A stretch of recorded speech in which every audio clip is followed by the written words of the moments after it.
Hidup ni, kata Allah, aku akan berurusan dengan orang itu seperti mana yang dia sangkakan kepada aku. Ingat, tuan-tuan sangka Tuhan apa? Tuhan Maha Kaya, maka Allah kaya dan Allah akan mengayakan kita.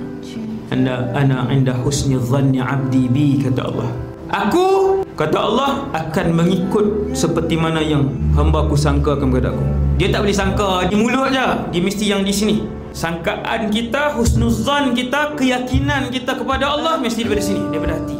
Allah akan berurusan dengan kita ikut kesangkaan dan keimanan dari hati kita.